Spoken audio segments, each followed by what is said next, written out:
I'm 86 years old now, and at this age you don't spend much time arguing anymore.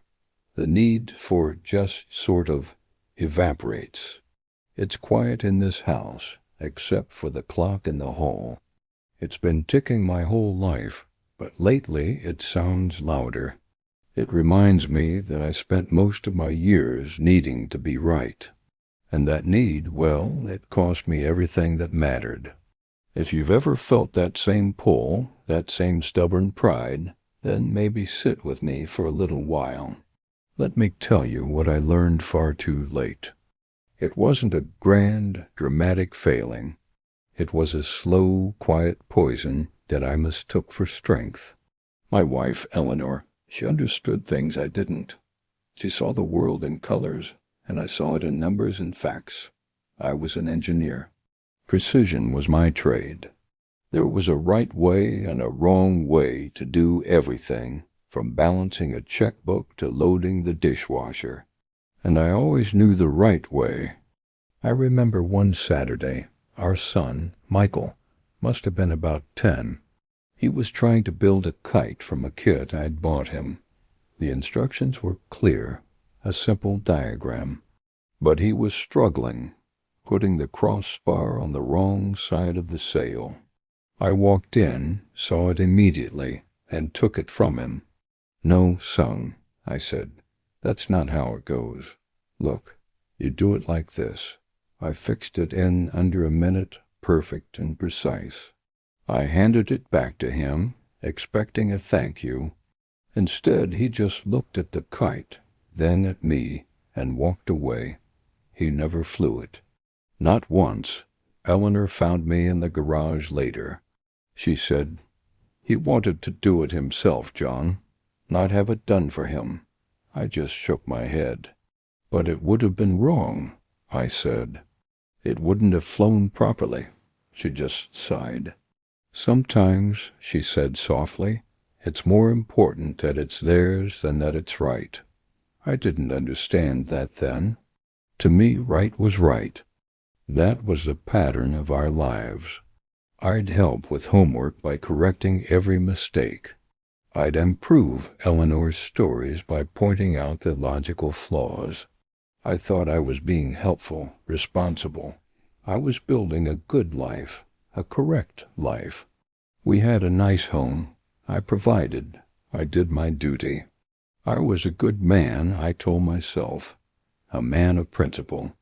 But principles are cold company. The argument started small.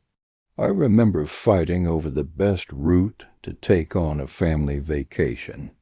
I had the map, I'd calculated the mileage, the traffic patterns. I was right. We got there 15 minutes faster, but we spent 3 hours in silence in the car because I'd refused to even consider her suggestion of taking the scenic road. I won the argument, but the silence in that car was the sound of something breaking, something I couldn't hear at the time. Years went by like this. Michael grew up. He stopped asking for my help. Then he stopped asking for my opinion. Our conversations became shallow. Weather, work, health, safe topics. No room for disagreement. No room for anything, really. He'd call on holidays. I'd ask him if he was saving enough for retirement, if he was getting his oil changed every 3,000 miles. I was being a good father, I thought, looking out for him. But I wasn't listening. I was just checking boxes. I was just being right. The day he told me he was moving across the country for a job, I told him it was a mistake. The market was unstable, the company unproven. I had charts to prove it. I laid out all the logical reasons he should stay. He listened patiently. When I was done, he just said, "I know, Dad, but I'm going anyway." He didn't argue. He didn't try to prove me wrong. He had already learned that it was pointless. He just left. Eleanor and I grew older. The house got quieter. The arguments faded, not because we agreed, but because she just got tired of fighting a man who couldn't bend. One evening she was sitting by the window, looking out at the garden. She'd planted roses that year, and they weren't doing well. I'd told her the soil pH was wrong, that she needed to add lime. I'd read 3 books on it. I knew I was right. She hadn't done it. She just liked watering them. She turned to me, and her eyes looked so weary. She said, "John, do you remember that little cafe in Paris on our honeymoon? The one with the wobbly table?" I did. I remembered complaining to the waiter about it. I remembered explaining how a simple folded napkin could fix it. "I remember the music," she said, ignoring my memory. "I remember you held my hand, and you weren't trying to fix anything. You were just there." I missed that man. I didn't know what to say, so I said, "Well, the table was a safety hazard." She didn't respond. She just turned back to the window. That was one of the last real conversations we ever had. The turning point wasn't a single event. It was her illness. It was slow, like everything else. As she got weaker, my need to be right got stronger. One researched every symptom, every medication. I'd argue with the doctors, the nurses.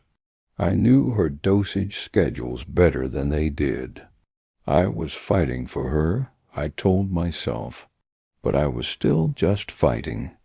One afternoon, a nurse was trying to make her comfortable. I stepped in. "No, her pillow needs to be higher to aid her breathing. The studies show." The nurse, a young woman, just looked at me, then at Eleanor. Eleanor, barely able to speak, whispered, "It's all right, dear. Just let her." And then she looked at me. There was no anger in her eyes, just a deep, profound sadness and pity. She was feeling sorry for me.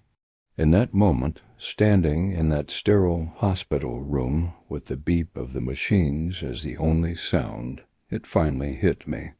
My entire life I had been winning battles in a war that no one else was fighting. And my prize was this, a sterile room, a dying wife who felt sorry for me, and a son who lived 1,000 miles away. I had been right about the soil for the roses.